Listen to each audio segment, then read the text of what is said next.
자, 이슈 포커스 시사 풍향계 기호일보 한동식 국장과 함께합니다. 자, 한동식 국장님 안녕하세요. 네, 안녕하세요. 예. 자, 영종의 한 아파트 놀이터에서 놀던 어린이들을 주민 대표가 관리실로 끌고 가서 경찰에 신고한 사건. 지난주에 전해드렸는데요. 피해 어린이 부모들이 주민 대표를 추가로 고소하려고 준비를 한다고 하는데 이 소식을 좀 자세하게 전해주시죠. 네, 그렇습니다. 이 지난주에 나란을 떠들썩하게 했던 이 사건이었죠. 다른 아파트에 사는 어린이들이 자기가 사는 아파트 놀이터에서 놀고 있다고 해서 강제로 이 관리 사무실로 끌고 간 것도 모자라 멀쩡한 아이들을 기물 파손 혐의로 이 경찰에 신고했던 이런 사건입니다. 이게 지난달 10일 일어났던 사건인데요. 학부모들의 얘기를 들어보면요, 이 주민 대표가 어린이들에게 이 큰 도둑이 될 것이다라는 폭언과 함께 출동한 경찰에게는 10살에서 11살에 불과한 아이들을 감방에 넣어달라고 이 부탁도 했다고 합니다. 참. 예, 학부모들은 이 주민 대표를 이 감금 및 협박 혐의로 이 고소했는데요. 예. 당초에는 사과만 받고 조용히 사건을 마무리하려고 했다고 합니다. 하지만 최근 이 주민 대표가 언론 인터뷰를 통해 마치 아이들이 문제가 있는 것처럼 몰고 가는 상황이 계속되자 이 학부모들은 이 자신의 아이들이 그날 겪었던 진실을 알리고 그리고 주민 대표의 진심 어린 이 사죄를 받기 위해 이 추가 고소를 결정했다고 합니다. 네. 자, 그렇다면요. 추가 고소 내용에는 어떤 혐의를 적용할 예정인지 듣기로는 아동 학대와 또 미성년자 약취 등 좀 더 강력한 범죄 혐의가 포함될 것이라는 얘기가 있던데 좀 어떻습니까? 네, 그렇습니다. 이 학부모들 얘기만 들어도요, 이 당시 어린이들이 얼마나 무섭고 힘들었을지 예상이 되는데요. 학부모들은 주민 대표에게 이 단순한 감금 및 협박이 아니라 혐의를 부안해 추가 고소할 것이라고 합니다.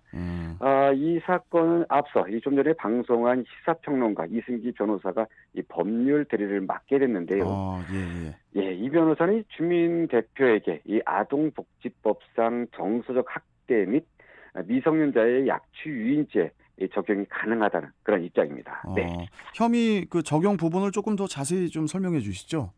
네, 이승기 변호사 얘기를 들어보면요. 당시 주민 대표가 만 10살에서 11살에 불과한 어린이들에게 휴대전화 사용도 못하게 하고 이 사실상 감금 상태에서 이 커서 도둑이 될 거다 또는 이 감방에 갈 거다라는 등의 겁박을 했다고 한 부분은 명백히 아동학대에 해당한다고 합니다. 예. 또 가해자에게 학대의 목적이나 이 동기가 없어도 그러한 결과가 발생할 가능성을 미필적으로 인식해도 이 범죄 성립에 이 지장이 없다는 것인데요. 가해자의 행위로 어린이들이 느꼈을 두려움을 고려할 때 이는 아동학대에 해당한다고 볼 수 있다고 합니다. 예. 또 약취죄에 대해서는요. 피해자의 의사에 반해 보호관계로부터 이탈시켜 사실상 자신의 지배하에 옮기는 행위를 말하는데요. 예. 약취죄 적용도 가능할 것으로 이 변호사는 예상하고 있습니다. 예. 자, 그런데 더 추가할 수 있는 혐의도 있다고 하던데요. 네, 그렇습니다. 이 네. 주민 대표가 경찰을 부르는 과정에서도 문제가 있었는데요. 예. 이웃 아파트 어린이들이 놀이터에서 놀고 있다고 하면 이 신고 접수가 되지 않을까봐 아이들이 이 기물을 파손하고 있다는 허위 주장을 했던 부분이 있지 않습니까? 예. 이 변호사는 이 부분에 대해서는 이 무고의 여지도 있다고 이렇게 하고 있고요. 예. 무엇보다 이 아이들에 대한 2차 가해가 심각하다는 게 이 변호사의 얘기인데요. 주민 대표는 자신의 문제가 알려진 이후에도 이 언론 인터뷰 등을 통해 억울하다고 주장하며 피해 어린이들에게 이 책임을 돌렸다고 합니다. 이 변호사는 이 부분이 아이들에 대한 2차 가해를 저지르고 있다고 주장하고 있는데요. 예. 현재 이 사건은 중부경찰서에서 담당하고 있는데 이 변호사는 주민 대표가 아이들에게 하는 행동에 대한 이 철저한 수사를 촉구하고 있다고 합니다. 네. 좋습니다. 자, 그렇다면은 주민 대표 입장에서 한번 좀 살펴보죠. 주민 대표가 주장했던 아이들에 대한 주거 침입죄 적용이 가능한지 그것도 좀 궁금한데 좀 어떻습니까, 국장님? 생각해 보시면요, 이게 적용이 가능하겠습니까? 주거 침입죄. 살지 않는 이 아파트 놀이터에서 놀았다는 이유만으로 이 주거 침입죄가 성립되긴 어렵다는 게 이 전문가들의 판단입니다. 이승희 변호사 역시 이 같은 판단을 내리고 있는데요. 일단 아이들이 만 10살과 11살입니다.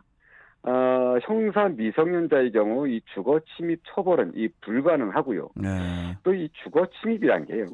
이 사람의 주거 또는 이를 간수하는 장소의 평온과 안전을 침해한 것으로 보고 있기 때문에 예. 놀이터에서 놀았다는 행위만으로 이를 침해했다고 보기 어렵다는 것입니다. 아파트 놀이터를 주거 침입죄에서 말하는 이 주거의 개념에 속한다고 가정해도요.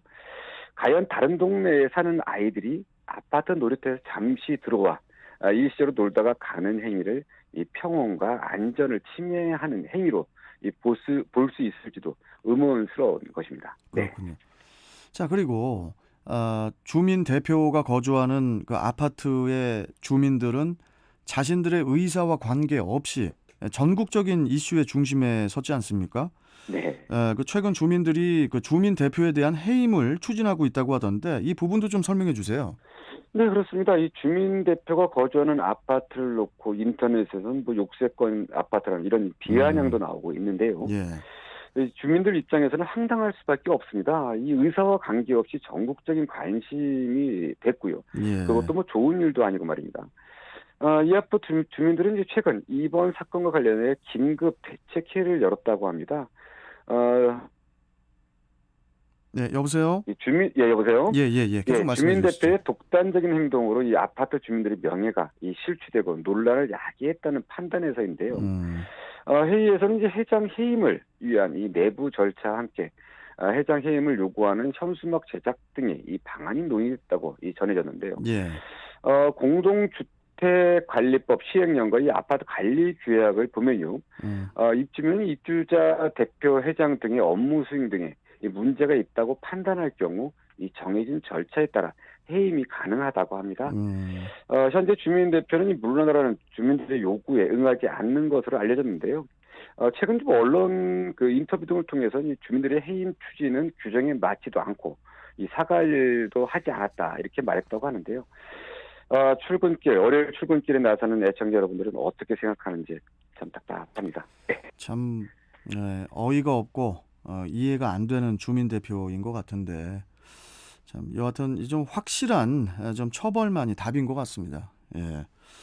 한숨만 나오는데 자 여기까지 오늘 말씀 듣고 또 내일 뵙도록 하죠. 고맙습니다, 국장님. 네, 감사합니다. 네. 자 이슈 포커스 기호일보 한동식 국장이었습니다.